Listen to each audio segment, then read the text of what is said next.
Bonjour à tous, j'espère que vous allez bien. Aujourd'hui, je voudrais vous parler de motivation et de détermination. Alors pourquoi aborder ces sujets?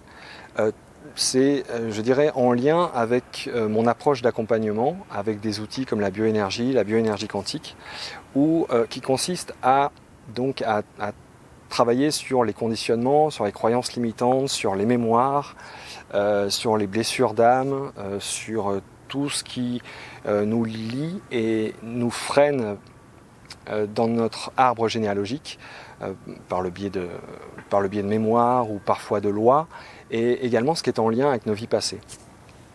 Alors je voudrais vous parler des différents retours que j'ai des séances que j'ai fait sur mes consultants, et je voudrais vous parler de deux catégories entre guillemets.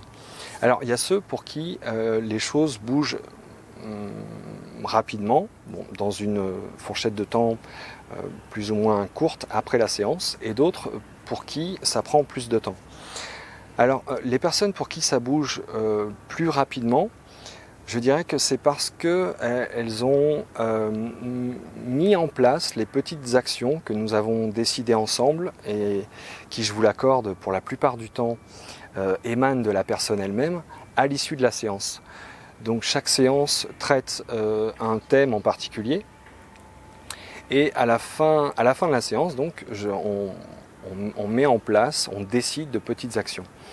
Et lorsque ces personnes s'engagent à donc changer leurs habitudes dans leur quotidien, eh bien c'est là qu'elles obtiennent des résultats plus ou moins rapidement.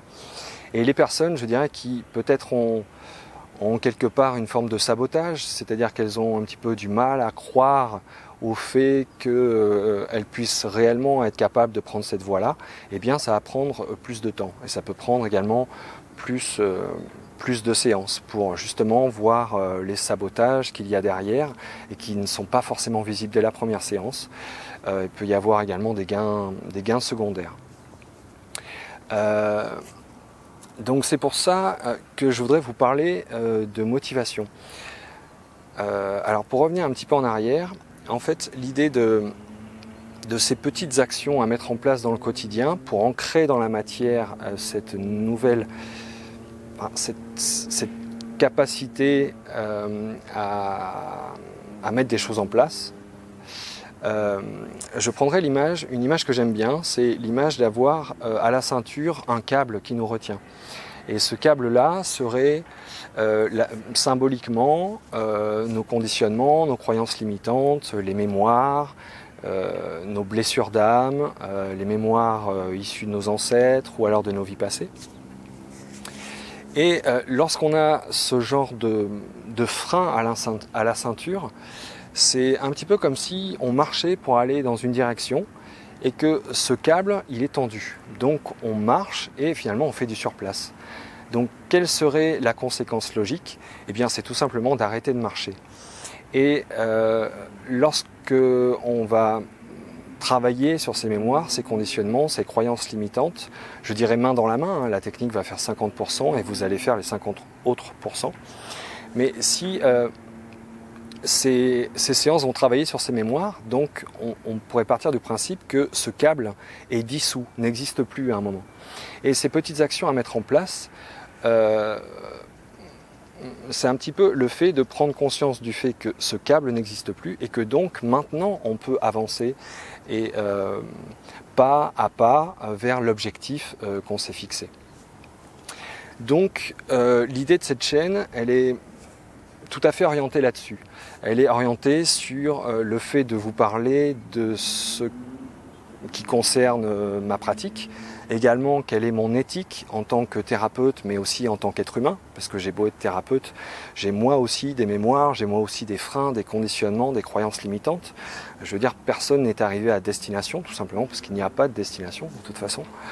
Mais la destination, s'il devait y en avoir une, ce serait plutôt de comprendre que c'est notre implication au quotidien, de poser des intentions pour vivre mieux au quotidien, pour accéder à son authenticité, pour s'émanciper du regard des autres, pour voir nos conditionnements et s'en libérer, voir nos croyances limitantes et passer au-delà, et ainsi de suite.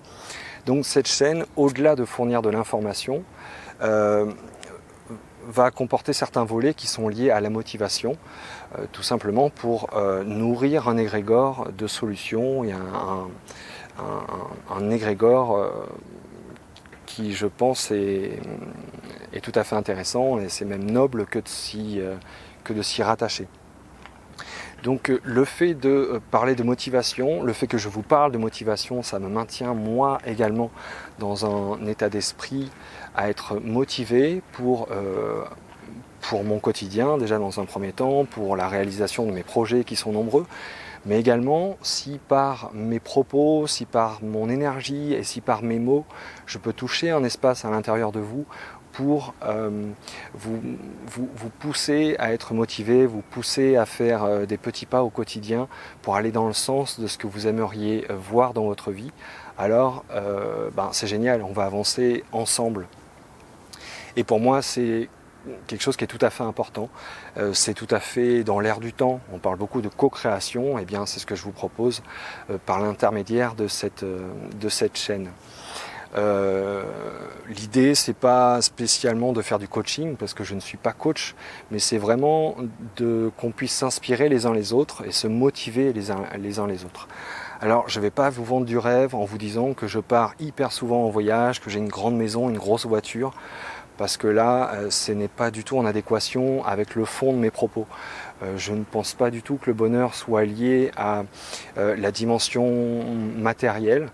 Pour moi, le bonheur, c'est un état d'esprit, et un état d'esprit, c'est quelque chose qui se travaille tous les jours et au quotidien. Après, il est bien aussi de travailler en étant indulgent, c'est-à-dire en acceptant qu'il y ait certains jours, on est un peu triste, on est un peu en colère, on est un peu démotivé. J'ai envie de dire, c'est pas grave, il faut ça aussi le vivre. Mais par contre, moi je suggère de conserver l'idée de se maintenir le plus souvent dans un état d'esprit positif et de motivation. Et en se maintenant dans un état d'esprit positif et motivé, on va attirer à nous ce type d'événements et ce type de personnes. Donc ça va renforcer notre envie d'être motivant, d'être motivé, d'être inspirant et d'être inspiré. Et en même temps, ça va avoir une influence sur les personnes de notre entourage.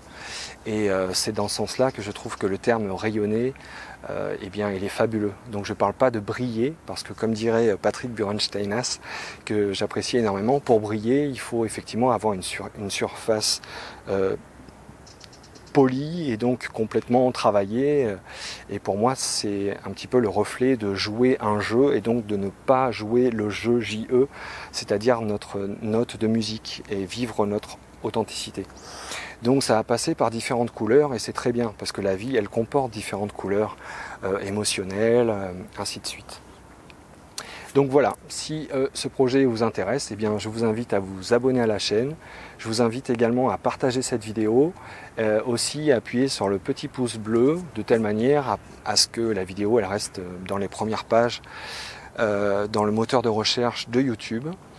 Et voilà, je vous dis à très bientôt pour une prochaine vidéo. Je vous remercie pour votre attention et je vous souhaite plein de bonnes choses. Salut!